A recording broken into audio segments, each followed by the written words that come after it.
Hello friends, મારું નામ છે વિરલ ગોહેલ અને આજે આપણે સિમ્પલ પ્રેઝન્ટ ટેન્સ ઉપર ડિસ્કસ કરવાના છીએ. આપણે જોશું કે સિમ્પલ પ્રેઝન્ટ ટેન્સનો કઈ જગ્યાએ કેવી રીતે યુઝ કરવો, સ્ટ્રક્ચર ઓફ સેન્ટેન્સીસ શું હોય છે એ ડિસ્કસ કરવાના છીએ. તો પહેલાં તો આપણે સિમ્પલ પ્રેઝન્ટ ટેન્સનો ઉપયોગ ક્યાં કરવાનો એ આપણે એકદમ પર્ટિક્યુલરલી સમજી લઈએ. પહેલાં ખાસ બધા લોકો સાંભળશે કે સિમ્પલ પ્રેઝન્ટ ટેન્સ જે છે એનો યુઝ ક્યાં કરવાનો છે આપણે. તો મેં આગળ પણ કીધેલું છે કે આપણે અહીંયા કન્ડિશનલ ઇંગ્લિશ શીખવાની જરૂર છે. ગોખણપટ્ટી કરવાની નથી. જે લોકો ગ્રામરની અંદર ગોખણપટ્ટી કરે છે એ લોકો ક્યારેય ઇંગ્લિશ લેંગ્વેજ શીખી શકતા નથી અને સમજી પણ નથી શકતા. ઓકે, તો આપણે અહીંયા ખાસ યાદ રાખવાનું છે લોજિક, રાઈટ. દરેક ટોપિકનું એક લોજિક હોય છે. લોજિક અહીંયા આપણે ખાસ પકડવાનું છે અને લોજિકને એક વખત સમજીને એના ઉપર મેક્સિમમ પ્રેક્ટિસ કરશું, ઓટોમેટિક એ જે ટોપિક જે છે આપણને સમજાઈ જશે ને આવડી જશે, right. Okay, so let's move on. તો સિમ્પલ પ્રેઝન્ટ ટેન્સ જે છે, રાઈટ, એ શું બતાવે છે? આપણું રૂટીન લાઈફ. ઓકે, હવે અહીંયા રૂટીન લાઈફને આપણે છે ને બહુ જ કેઝ્યુઅલી લઈ લીધું છે બધા લોકોએ, રાઈટ, કે રૂટીન એટલે રૂટીન, બરાબર છે. સવારથી સાંજ જે કરતા હોય રૂટીન કહેવાય, but it is not truth my friends. રૂટીનને જેટલું આપણે નાનું સમજીએ છીએ એટલું નાનું નથી. રૂટીન બહુ જ બહુ જ મોટો શબ્દ છે રૂટીન એટલે, રાઈટ. તો અહીંયા માત્ર કોઈ પર્ટિક્યુલર એક વ્યક્તિનું રૂટીનને આપણે ધ્યાનમાં નથી રાખવાની, પણ આખી દુનિયાની જે કંઈ પણ આખી સાયકલ છે, આખી સિસ્ટમ જે છે એના રૂટીનને આપણે ધ્યાનમાં રાખવાનું છે જ્યારે આપણે સિમ્પલ પ્રેઝન્ટ ટેન્સનો યુઝ કરીએ છીએ ત્યારે. કઈ રીતે? કે આ દુનિયાની અંદર જે કોઈ પણ વસ્તુ વ્યક્તિ પ્રાણી છે, આ દરેક વસ્તુ વ્યક્તિ પ્રાણીનું એક રૂટીન ફિક્સ હોય છે, રાઈટ. અને આ રૂટીન જે છે એની કોઈ લિમિટેશન્સ નથી હોતી. રૂટીન જે છે સમય, સંજોગો અને પરિસ્થિતિ પ્રમાણે છે માણસ પોતાની રૂટીન જે છે ચેન્જ કરતો રહે છે, રાઈટ. ફોર એક્ઝામ્પલ, કે એક વિદ્યાર્થી તરીકે તમારું એક રૂટીન જે છે ફિક્સ હોય છે. જેમ કે એક વિદ્યાર્થી તરીકે તમે સવારે ઓલમોસ્ટ અબાઉટ 6 o'clock જે છે તમે ઉઠી જતા હોવ છો. તમે 7 વાગ્યા સુધીમાં રેડી થઈને નીકળી જતા હોવ છો. તમે મે બી બાય બસ, બાય રિક્ષા ઓર મે બી તમારા ફેમિલી મેમ્બર જે છે તમને સ્કૂલે ડ્રોપ કરવા આવતા હશે, રાઈટ. સ્કૂલે જઈને આપણું એક ટાઈમ ટેબલ ફિક્સ હોય છે, રાઈટ. આપણા ક્લાસ જે છે નક્કી હોય છે કે મંડે આટલા ક્લાસ હોય છે, ટ્યુઝડે આટલા ક્લાસ હોય છે, રાઈટ. એ બધી વસ્તુઓ ફિક્સ હોય છે. સ્કૂલની અંદર આપણને એક બ્રેક મળે છે, 12-1 વાગે આપણે છૂટી જતા હોઈએ છીએ, રાઈટ. ફરીથી આપણે ઘરે આવતા રહીએ છીએ. ઘરે આપણે લંચ લઈએ છીએ, ફેમિલી સાથે થોડું ટાઈમ સ્પેન્ડ કરીએ છીએ, આપણું હોમવર્ક કરીએ છીએ, આપણે રમવા જઈએ છીએ, આપણે ટ્યુશનમાં જઈએ છીએ. તો this all are the things as a student life જે છે બધા લોકોની લાઈફમાં આ એક રૂટીન જે છે ફિક્સ હોય છે, રાઈટ. તો આ જે રૂટીન સાયકલ જે છે દુનિયાના દરેક સ્ટુડન્ટ જે છે, દુનિયાનો દરેક વિદ્યાર્થી છે ફોલો કરતો હોય છે. સેમ વે હાઉસવાઈફ, તો હાઉસવાઈફની પણ સેમ ડ્યુટી. જેમ એક સ્ટુડન્ટ જે છે 6 વાગે ઉઠી જાય છે, તો એક મધર જે છે સ્ટુડન્ટ પહેલાં ઉઠી જતા હોય છે, કારણ કે એમને આના માટે તૈયારી કરવાની હોય છે. તો એક હાઉસવાઈફની પણ એક ઓલમોસ્ટ રિસ્પોન્સિબિલિટી ઓલમોસ્ટ સેમ હોય છે. Location to location, right. એમની હોબીઝ વાઇઝ, એમના વર્ક વાઇઝ માઇનોર ડિફરન્સીસ એમાં હોઈ શકે. સો ઓલમોસ્ટ હાઉસવાઈફની રૂટીન, અથવા તો કોઈ ઓફિશિયલ કોઈ વ્યક્તિ હોય જે કંઈ જોબ કરતા હોય, રાઈટ, તો કોઈ પ્રોફેશનલ વ્યક્તિ જે છે એની એક રૂટીન લાઈફ હશે. તો દરેક વ્યક્તિની એક રૂટીન લાઈફ છે ભાઈ, રાઈટ. તો આ રૂટીન લાઈફને બતાવવા માટે આપણે સિમ્પલ પ્રેઝન્ટ ટેન્સનો ઉપયોગ કરવાનો હોય છે. ઓકે, નાઉ આ રૂટીન લાઈફ એવી નથી કે જે ડેઇલીની જ હોય, બરાબર છે, રોજબરોજની. એટલે કે રોજબરોજ એટલે શું? માત્ર ડેઇલી નહીં કે દરરોજ હું 7 વાગે ઉઠું છું એવું નહીં. May be if it is a Sunday, right, as a student તમે ડેઇલી 6 વાગે ઉઠી જાઓ છો, બટ સન્ડે હશે તો મે બી તમે 7 વાગે પણ ઉઠશો ને 8 વાગે ઉઠશો. તો દર સન્ડે, એવરી સન્ડેની તમારી રૂટીન લાઈફ જે છે અલગ હોય છે, રાઈટ. ઓકે, આપણી રૂટીન લાઈફ જે છે મંથલી થોડી ઘણી આગળ પાછળ ચેન્જ થઈ શકે છે પ્રમાણે. ઓકે, આપણી રૂટીન લાઈફ જે છે 6 મહિને પણ ચેન્જ થઈ શકે, આપણી રૂટીન લાઈફ વર્ષે પણ ચેન્જ થઈ શકે. રૂટીન લાઈફ જે છે આપણે આપણી જરૂરિયાત પ્રમાણે આગળ પાછળ કરતા જ રહીએ છીએ. આ કોઈ એવી ફિક્સ્ડ વસ્તુ નથી કે જેને આપણે પકડીને બેસી જઈએ, રાઈટ. દુનિયાની અંદર જે છે નંબર ઓફ ચેન્જીસ જે છે એ થતા રહેતા હોય છે, રાઈટ. આ ચેન્જીસને આપણે સમજવાના હોય છે. તો જે કોઈ પણ એક્ટિવિટીઝ જે છે એક life cycle, right. Okay, life cycle આપણી ચાલતી જ રહે છે. ઓકે, કોઈ સાયકલ જે છે એને આપણે સમજવાની છે દરેક વસ્તુ વ્યક્તિની. ઓકે, સો દરેક દુનિયાની અંદર જે કંઈ પણ એક્ટિવિટીઝ જે છે લાઈફ સાયકલ સાથે જોડાયેલી હોય છે, આ બધું સિમ્પલ પ્રેઝન્ટ ટેન્સ છે my friends, right. So simple present tense, it does not follow daily routine.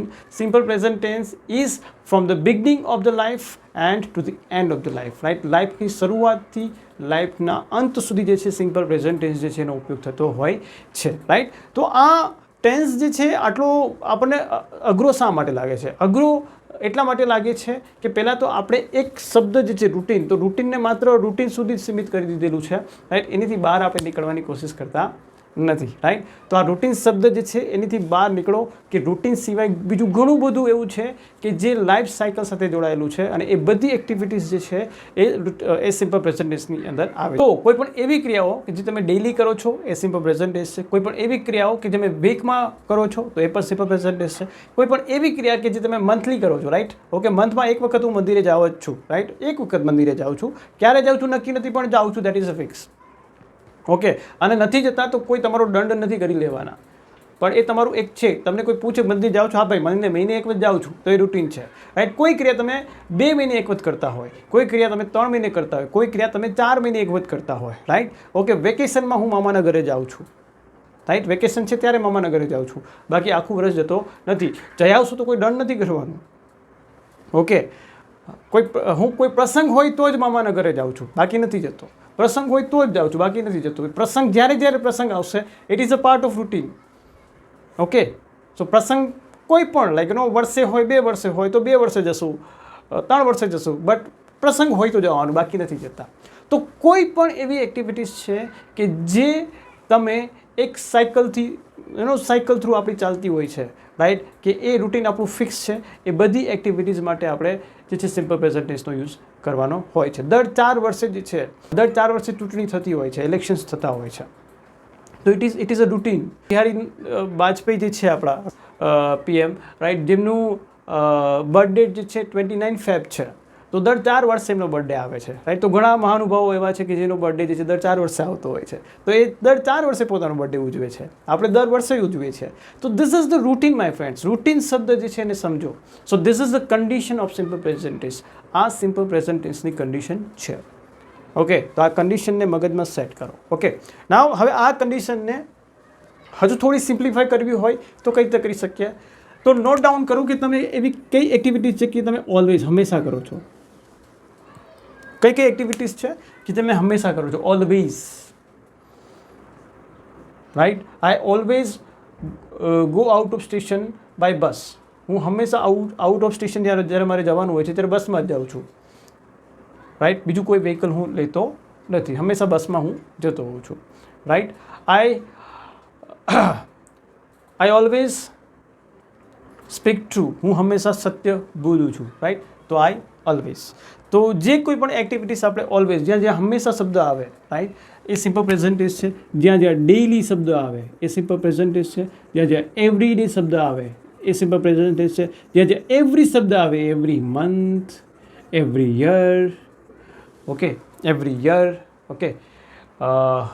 જ્યાં ઓફન શબ્દ આવે, રાઈટ, જ્યાં વન્સ, ઓકે, વન્સ એક વખત, ઓકે, મહિનામાં એક, once in a month, once in a month, once in a month, once in a year, અથવા તો twice in a year or twice in a month. Okay, કોઈ ક્રિયા આપણે કરતા જ નથી, નેવર. હું આ વસ્તુ ક્યારેય કરતો જ નથી. હું ચા પીતો જ નથી. I never have T. I never have T. હું ક્યારેય ચા પીતો જ નથી, નેવર, રાઈટ. ઓકે, તો always, daily, every, often, once, twice, never, આ બધા શબ્દો જે છે એ સિમ્પલ પ્રેઝન્ટ ટેન્સના છે, રાઈટ. ઓકે, આના સિવાય બીજા ઘણા બધા શબ્દો આવતા હોય છે જે તમે સ્ટડી કરી શકો છો. તો આ બધા જે ધીઝ આર ધ કીવર્ડ્સ. આ બધા શું છે? કીવર્ડ્સ છે કે જેના બેઝ ઉપરથી તમે સિમ્પલ પ્રેઝન્ટ ટેન્સ જે છે તમે ઓળખી શકો છો, રાઈટ. ઓકે, તો હવે સિમ્પલ પ્રેઝન્ટ ટેન્સ જે છે એનું સ્ટ્રક્ચર શું છે, રાઈટ. આપણે સ્ટ્રક્ચર જોઈએ. સ્ટ્રક્ચર બહુ જ સિમ્પલ છે કે ભાઈ તમારે પહેલાં સબ્જેક્ટ લઈ લેવાનો. સબ્જેક્ટ એટલે જેની વાત થતી હોય એ સબ્જેક્ટ, રાઈટ. અને એની સાથે તમારે ક્રિયાપદનું માત્ર મૂળ રૂપ વાપરવાનું છે. મૂળ રૂપ એટલે પહેલું વર્બ, રાઈટ. ગો, કમ, રીડ, રાઈટ, સ્પીક. ઓકે, આ બધા જે V1 જે છે એનો આપણે યુઝ કરવાનો છે. ઓકે, તો સબ્જેક્ટની સાથે V1 આપણે લગાડી દઈએ એટલે શું થઈ ગયું? Simple present tense. હું દરરોજ સ્કૂલે જાઉં છું. I go to school daily, right. હું સ્કૂલે ભણું છું. I study in particular school, right. હું 5 વાગે ઉઠી જાઉં છું. I get up at 5 o'clock in the morning. Okay, હું ઘણા બધા નવા ફ્રેન્ડ્સ બનાવું છું. I always make new friends. હું મારા ફાધર સાથે મંદિરે જાઉં છું. I go to temple with my father. Okay, so subject plus V1, subject plus V1, માત્ર સબ્જેક્ટ સાથે આપણે V1 જોડવાનો છે. પાછળ શબ્દો ઘણા બધા આવી જાય, એ બધા શબ્દોને આપણે જોડી દેવાના છે. ઓકે, નેક્સ્ટ આપણે સિમ્પલ પ્રેઝન્ટ ટેન્સની આ પોઝિટિવ સ્ટ્રક્ચર છે. નેગેટિવ સ્ટ્રક્ચરમાં શું કરવાનું હોય તો સબ્જેક્ટની સાથે આપણે શું કરવું પડે, ડુ ઓર ડઝ, ડુ અથવા ડઝનો ઉપયોગ કરવો પડે આપણે અહીંયા, રાઈટ. અને એની સાથે આપણે V1 આપણે યુઝ કરવું પડે. ઓકે, અહીંયા પોઝિટિવમાં યાદ રાખશું કે થર્ડ પર્સન સાથે એસ અથવા ઈએસનો ઉપયોગ કરવો પડે. કોઈ ત્રીજા વ્યક્તિની વાત કરતા હોય, ત્રીજો વ્યક્તિ એટલે કોણ, ઓકે, મારા અને તમારા સિવાય, રાઈટ.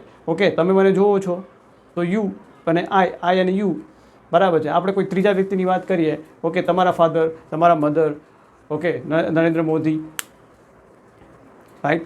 ઓકે, સો કોઈ પણ મારા ટીચર, મારા પ્રોફેસર, મારો ફ્રેન્ડ, ઓકે, વિશાલ, વિજય, વિમલ, કોઈ પણ વ્યક્તિનું તમે નામ લો છો, કોઈ પણ થર્ડ વસ્તુ વ્યક્તિ પ્રાણીનું નામ લો છો, રાઈટ. તો એ બધું શું થઈ ગયું, થર્ડ પર્સન. તો એના માટે જ્યારે આપણે એક જ વસ્તુ વ્યક્તિ પ્રાણી હોય થર્ડ પર્સનમાં તો એસ અથવા એસ આપણે લગાડવું ફરજિયાત છે V1 સાથે. ઓકે, નેક્સ્ટ, જ્યારે પણ આપણે નેગેટિવ વાક્ય બનાવીએ છીએ તો નેગેટિવ વાક્યોની સાથે આપણે શું કરવું પડે, નોટ શબ્દ વાપરવું પડે, right. So subject do not V1, subject does not V1. Okay, ભાઈ એ હમણાં બીમાર છે તો સ્કૂલે જતો નથી, તો he does not go to school because he is sick. બરાબર છે. રૂટીનની અંદર ક્યારેક બ્રેક પણ આવી જાય, એવું જરૂર નથી કે આપણે અમર છીએ, આપણને કંઈ થાય જ નહીં. બધી એક્ટિવિટીઝ જે છે ક્યારેક કરીએ, ક્યારેક નહીં કરીએ. મન આપણું તો ઘણી વખત માણસ જે છે વારંવાર જે છે એની રૂટીન જે છે ચેન્જ કરતો રહે છે એની સગવડતા પ્રમાણે. તો it is not fixed, but આપણને જે મનમાં આવે કે ભાઈ આ રૂટીન છે, હું આમ રેગ્યુલર કરું છું, તો એ રૂટીનમાં આપણે એને બોલી શકીએ છીએ. બી ક્લિયર, રાઈટ. ઓકે, સો રૂટીન જે છે સેટ આપણું થતું રહે છે. તો નેગેટિવ કોઈ વસ્તુ નથી કરતા, રાઈટ. હું સ્કૂલે બસમાં નથી જતો, I do not go to school in bus, right. I do not go to school in bus. I do not take tea, હું ચા પીતો નથી, I do not take tea. Okay, હું એની સાથે વાત કરતો નથી, I don't talk to him, હું એની યારે વાત નથી કરતો, fine. So do does not V1. Then interrogative હોય તો શું કરવું પડે, ડુ ડઝને આપણે આગળ લેવા પડે, પછી સબ્જેક્ટ આવે અને પછી V1. આ થઈ ગયું આપણું ઇન્ટ્રોગેટિવ.